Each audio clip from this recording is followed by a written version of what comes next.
existe una federación de sacerdotes latinoamericanos que en un pronunciamiento que se ha hecho hace unos 10 años decía que el 38.7% de los sacerdotes son casados. Más de la tercera parte de los sacerdotes son casados, o sea, simplemente no siguen la regla del celibato.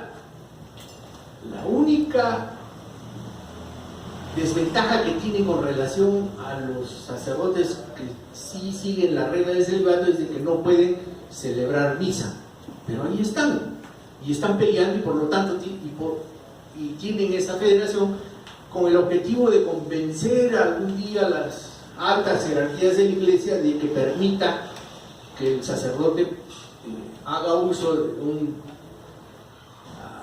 hecho natural, el hecho de tener sexo, porque es parte de la naturaleza del ser humano. Es una institución que en cuanto a sexo lucha contra, y se ha convertido en homofóbica. Sin embargo, de acuerdo a los estudios de las propias organizaciones eclesiásticas, hoy día se sabe, por ellos mismos, no porque yo me esté inventando un número, y las fuentes las tengo citadas en este libro, el 50%, por lo menos, de los sacerdotes son homosexuales, predicando contra el homosexualismo. He dejado de ser católico porque la historia de ese movimiento es una historia criminal, no solo por la parte de la complicidad con la pedofilia. Hay un autor que seguramente ustedes lo conocen, un alemán, Deschner, ha escrito 10 tomos que están en internet y se han traducido al español, que se llama precisamente La historia criminal de la Iglesia Católica.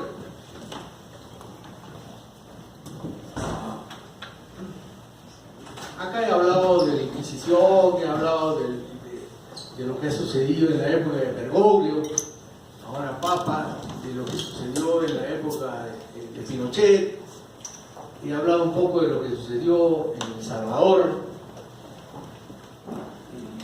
y otros hechos que son importantes tener en cuenta. Hay un dato que quiero compartir hoy día y que lo he resaltado. En 1929 se firmaron los tratados los acuerdos de Letrán. En 1929 se crea el Estado Vaticano. Normalmente no le damos la importancia del caso, pero el Vaticano de 1929 es un Estado como lo es Costa Rica, como lo es Perú, como lo es Estados Unidos, Rusia o cualquier otro, que por lo tanto tiene objetivos y características propias de un Estado y persigue fines mundanos, como los persiguen los otros Estados. Tiene un territorio, 44 hectáreas, tiene un ejército, aunque parecen medios payasos, pero son los guardias suizos con sus espadas, que es un ejército. Tiene un código canónico que lo imponen o lo discuten o lo establecen o lo modifican la reunión de todos los cardenales, por lo tanto esa es su asamblea legislativa. Celebran no tratados, el equivalente son concordatos, que tienen diplomáticos que les llaman nuncios, pero en el fondo actúan exactamente igual que el resto de estados y tienen un banco central de reserva que se llama, tiene un nombre técnico, pero que últimamente ha salido a la palestra a raíz del escándalo del Banco Ambrosiano, y que para lo que sirve es para blanquear el dinero del narcotráfico y el dinero que se utiliza en la compra ilegal de armas. Entonces, en el fondo, la Iglesia desde el año 1929 ha dejado de ser un movimiento religioso para simplemente ser un estado más dentro de los estados que forman parte del planeta y que buscan objetivos básicamente mundanos. He dejado de ser católico porque creo que, no es que creo, estoy seguro de que la mujer tiene derechos, es exactamente un ser humano con las mismas aspiraciones y que tiene todos los derechos que un varón. He dejado de ser católico porque estoy convencido de que cualquier mujer que lea la Biblia y que se preocupe por leer la Biblia no solamente se va a convertir en anticatólica, sino se va a convertir en una militante contra los movimientos religiosos. Digo movimientos religiosos porque todas las religiones finalmente son perversas contra la mujer. Y he dejado de ser prejuicioso porque ya para mí no es importante la guía que me produce o me podría dar la Biblia. Ustedes se han preguntado por qué estos movimientos normalmente somos mucho más liberales en ese tipo de pensamiento. Por ejemplo, propiciamos la igualdad de género, somos no tenemos ninguna inclinación homofóbica ni de raza. ¿Por qué? Porque nuestra filosofía no se basa en la Biblia, porque todos estos prejuicios tienen un origen y en ese origen es lo que nos han metido en la cabeza y nos han esclavizado.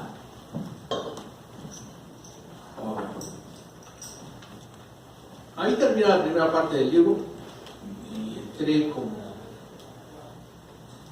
dijo el presentador, en una parte de filosofía. Y la primera pregunta es: ¿existe Dios? He analizado las diferentes teorías que existen al respecto desde el puro. Le he prestado especial interés a Dawkins, Hitchens y a varios filósofos modernos. Dawkins habla de una tipología, una escala de 7 pasos entre el ser religioso 100% al ser ateo 100%. Personalmente, creo que los dos extremos son demasiado extremistas. Nadie puede decir con el desarrollo de la ciencia hoy día ni que existe ni que Dios no existe. Creo que lo más probable es que Dios no exista. Creo que el elemento Dios no es indispensable para la generación de la vida. Este aparato que tenemos todos ya piensa por sí mismo. Si todavía no lo han leído, yo les recomiendo un librito que se llama Homo Deus, Harari. Extraordinario, tiene 2 libros. Y ahí está la explicación de por qué él considera que en los próximos 30 años o algo parecido, el ser humano va a estar en la capacidad de crear vida de cero. De que estamos a portas, 15, 20 años de convertir al hombre en amortal, que a diferencia del inmortal, el amortal va a poder todavía morir en un accidente aéreo o un día lo atropelle un carro, pero en circunstancias normales el ser humano va a poder vivir 1000 años. Hoy día ya hay la tecnología para la nanotecnología a través de la cual se está curando determinados órganos del ser humano y reconstruyendo, o sea, con esa forma de tratamiento médico podemos ver, sin necesidad de ser clarividentes, de que pronto vamos a poder no solamente mantener al ser humano vivo en tiempo, sino que lo vamos a poder volver joven. Debe ser aburridísimo vivir 1000 años, pero la tecnología ya está por ahí. Y la pregunta es, ¿ese día vamos a convertirnos nosotros en dioses? Por supuesto que no. Yo pienso en ese tema de que lo único que tenemos que sacar de nuestra construcción mental es el alguien por el algo. Como dice Dawkins, en el principio antrópico del origen de la vida, no necesitamos un alguien, solo necesitamos un par de algos que posiblemente por casualidad u otras circunstancias dieron lugar a la vida. Hay otros autores, no recuerdo el nombre, pero ahí tengo el dato en el libro, que dice: en el universo existen 3.000 millones de lugares donde posiblemente existen las mismas características que tenemos en la Tierra y por lo tanto las mismas posibilidades que algún día se genere algún tipo de vida.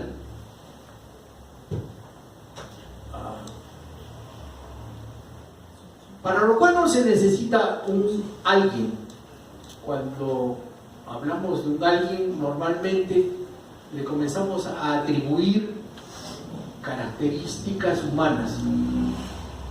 Lo volvemos amoroso, le damos sentimientos, lo volvemos un ser vengador, controlador, celoso, y comenzamos a agregar las características que nosotros mismos tenemos. Si simplemente eliminamos al alguien y nos quedamos con el algo, tenemos las mismas respuestas a la idea de cómo hemos aparecido en este mundo.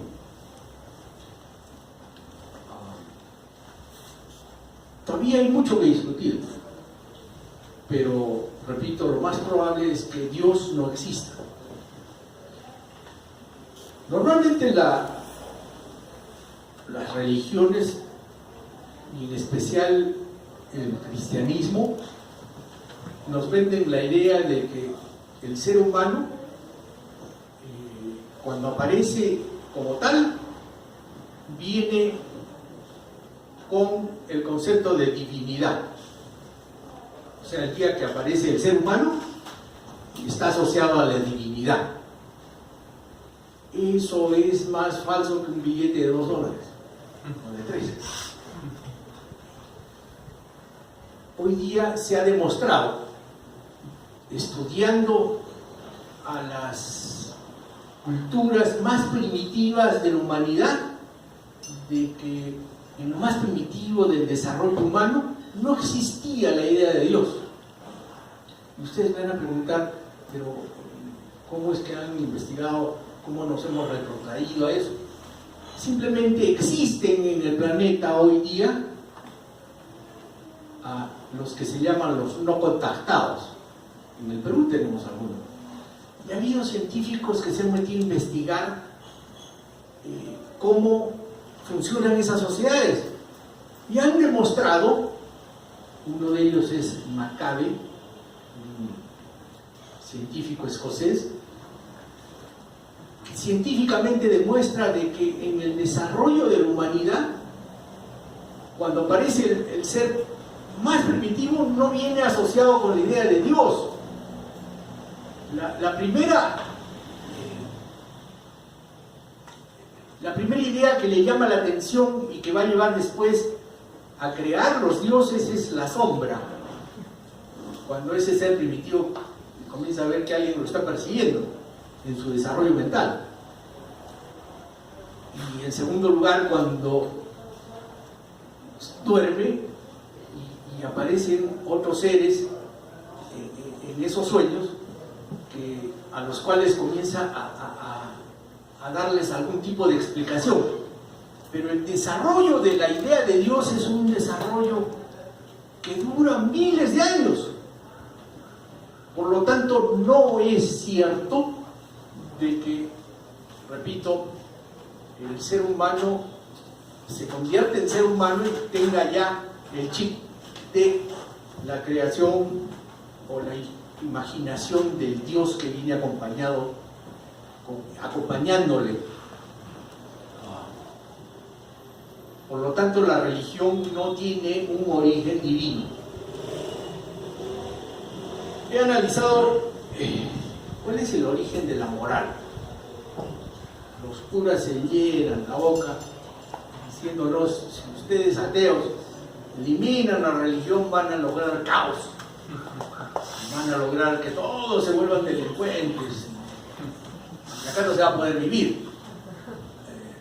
Bueno, resulta de que también hay estudios científicos que han demostrado que el origen de la moral también es evolutivo.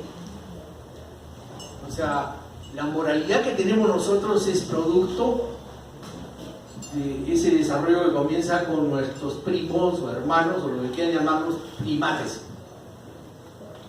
La empatía, los primeros signos de moralidad en seres vivos comienzan ahí. Nosotros simplemente hemos desarrollado un poco más y hemos creado una serie de mitos. Uno de ellos se llama religión, pero también existe el mito del dinero. Y hoy día vamos a pagar la cuenta con una serie de billetes y monedas que realmente no tienen ningún valor, pero le hemos dado entre nosotros el acuerdo de que eso vale. Y hemos creado mitos legales por los cuales hemos creado fronteras.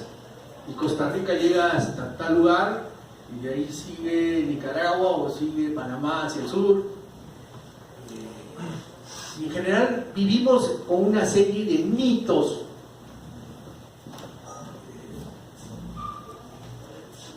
En el desarrollo de la humanidad, del ser humano, se ha demostrado, este hombre Harari dice algo que me parece extraordinariamente interesante. Los animales, nuestros ancestros primates, llegan a controlar grupos de hasta 150 personas, individuos. Y como seres humanos también podríamos nosotros controlar grupos de 150 personas. Pero el día que queremos salir al 151, al millón o a los millones para controlar a grandes grupos, tenemos que inventar los mitos.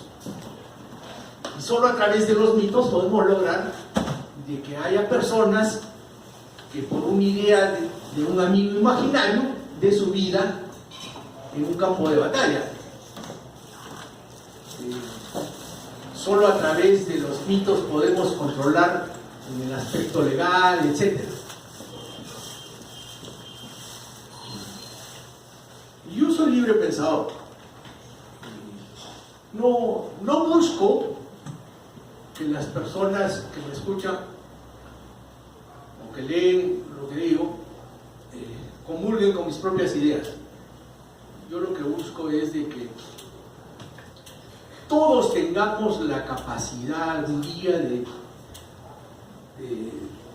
poner nuestra mente en blanco y cuestionar todo lo que hemos venido pensando hasta este momento y comenzar a cuestionar, a volvernos escépticos, o sea, comenzar a hacer por qué.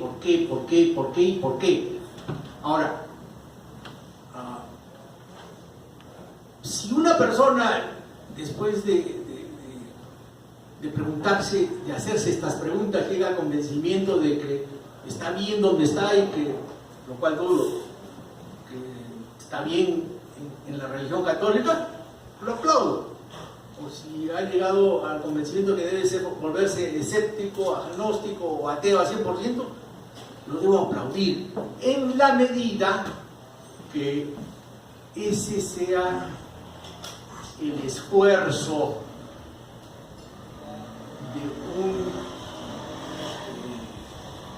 el esfuerzo intelectual que dure mucho tiempo y que haya permitido a las personas avanzar poquito a poquito, pensar, recuperar la libertad.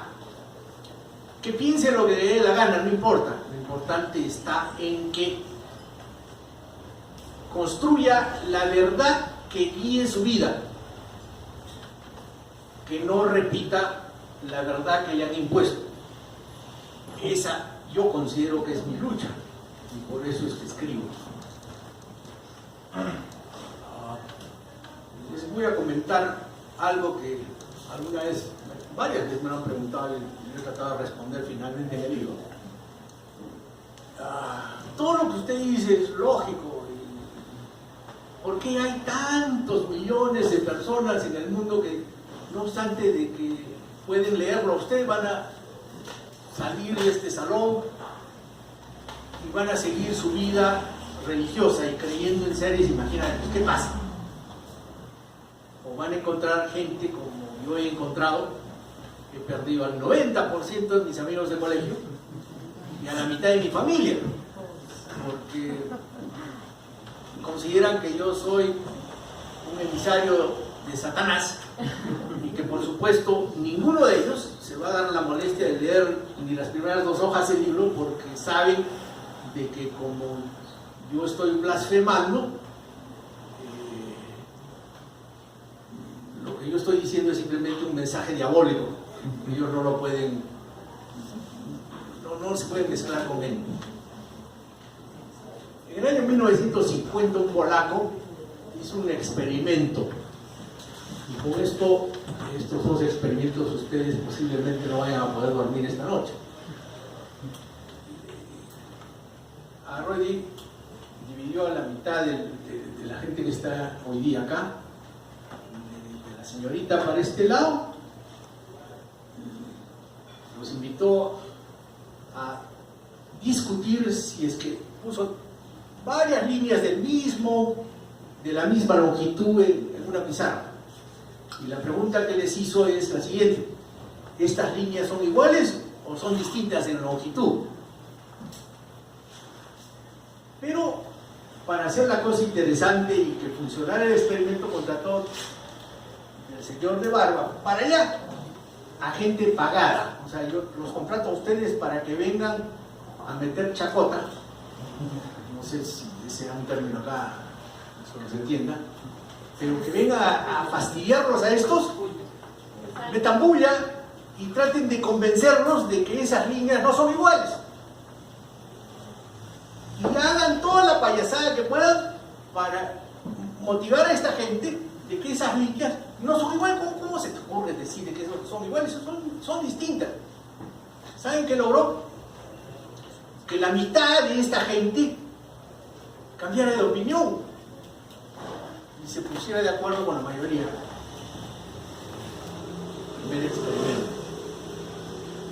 Segundo experimento, 2014.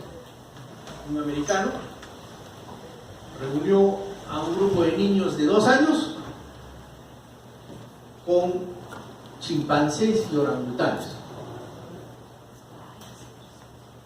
Y les puso una serie de preguntas, de incógnitas que perseguían a buscar quienes se mantenían en una verdad incuestionable y que no podían ser influidos por el resto. Encontró que en el lado de los seres humanos, de esos niños, estaban muchísimo más dispuestos a adaptarse y cambiar sus opiniones para sentirse bien con el grupo. En cambio, los orangutanes y los chimpancés, una vez que llegaron a establecer su verdad, nada, ni 1.000.000 de plátanos que le ofreciera a alguien en el cielo de los chimpancés iba a cambiar su opinión, y no la cambiaron. Los primates estaban más dispuestos a utilizar su cerebro menos desarrollado de lo que estuvieron los seres humanos, que entre comillas poseemos un cerebro, una mente que nos debería permitir ser más lógicos que nuestros ancestros. La pregunta es, ¿para qué diablos tenemos un cerebro tan evolucionado si no estamos en la capacidad, si no tenemos las ganas de utilizarlo? Los psicólogos dicen, yo personalmente lo califico como la fobia de la manada. O sea, el ser humano se siente más seguro cuando hay una mayor cantidad de gente. Yo los felicito, quiero levantarles el ánimo ahora, porque ustedes están en la capacidad o han tenido las agallas en algún momento de su vida de cuestionar estas cosas y de volverse individuos pensantes. Y creo que a muchos de ustedes les debe haber pasado lo que a mí me ha pasado al perder parte de mi familia o de mis amigos por las ideas que ahora tengo.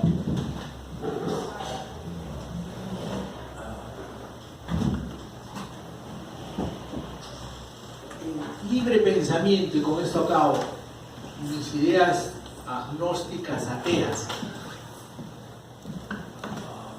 las considero fundamentales en mi vida y he asumido el compromiso de difundirlas. Soy activista, como les dije al comienzo.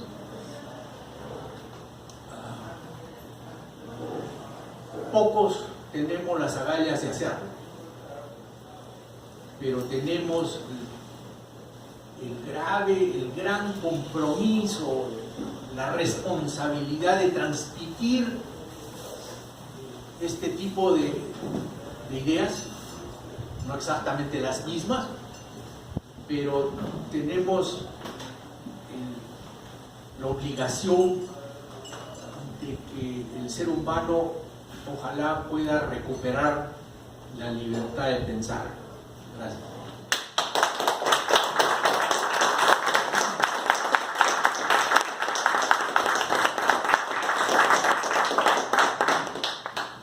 Don Ricardo, sin lugar a dudas, muchísimas gracias por sus disertaciones. Realmente para nosotros ha sido un honor en vista de, bueno, hemos tratado de aprovechar al máximo su estadía en Costa Rica, en vista que es tan fugaz, tan relámpago. Y bueno, para dar cierre ya a esto, antes de proceder a una etapa de preguntas, que por motivos de la hora yo creo que va a ser un poquito más breve de lo pensado, pues bueno, y sería como analizar realmente estas conclusiones y determinar que bueno, como el libro que mencionó don Ricardo, de Yusuf Harabi, que es muy bueno, de esos a hombres, y me recordó esta novela de José Saramago maravillosa, Las intermitencias de la muerte, de que en la trama de la novela habla de que en un país ficticio de repente la gente ya no muere. Entonces, a merced de la inmortalidad, las organizaciones religiosas se colman de miedo porque qué necesidad hay de que exista Dios, ya no tiene sentido ante la inmortalidad. Y bueno, y pensando un poco, analizando estos derroteros, yo creo que en realidad con el auge de esta situación tan lamentable en Latinoamérica, de que no solamente tenemos que combatir a un Estado secular y plantear uno laico, sino que ahora tenemos el nacimiento de la ultraderecha cristiana, que yo creo que se está volviendo más amenazante aún. Y por ese lado, pues bueno, referenciarlo de esa manera, porque si uno ve, por ejemplo, aquí tengo 2 libros muy disímiles entre sí, pero creo que este es el antecedente más cercano que yo tengo a la obra de don Ricardo, que es de Pepe Rodríguez, periodista e investigador y escritor español, que habla de mentiras fundamentales de la Iglesia Católica. Estamos hablando que este libro, en un lapso de 3 meses, vendió 150.000 ejemplares. Imagínense ustedes, un éxito. Y como decía el autor en un pasaje, que en realidad cuando le preguntan, bueno, ¿usted cree en Dios? Él dice, pues no puedo dar certeza de que no existe. Lo que sí sé es que desde hace 15.000 millones de años, cuando empezó el Big Bang, desde ese entonces no he puesto un pie sobre la Tierra ni sobre el universo. ¿Quién sabe antes? Pero realmente me agrada bastante este pensamiento, y la verdad, cuando nosotros revisamos la literatura del cristianismo primitivo, de los sabios eremitas que vivían en la austeridad, en el desierto y a la contemplación, eran anacoretas, que también tenían muchas reminiscencias del mundo griego, ¿verdad? Porque hay que recordar que Canaán, actual Palestina, fue colonia griega a través de Alejandro Magno. Y si uno revisa también el perfil de Jesús, va a haber similitudes con los filósofos presocráticos, Empedocles, Parménides, que a todos ellos se les atribuye milagros y actividades espectaculares, y también tenían discípulos. Y sin contar el mito de Jesús, ¿verdad? Que también tiene elementos tanto mortales como divinos, lo cual empata con un héroe griego. A mí, bueno, y por ejemplo, este libro, cuando uno lee esas visiones primitivas y cómo se fue consolidando el arquetipo de Jesús a través de la historia y de la fe, uno dice, no, es que realmente, bueno, y tengo que desenfocarlo, uno dice que la divulgación de todo esto no es más que una preocupación latente por ratificar la institucionalidad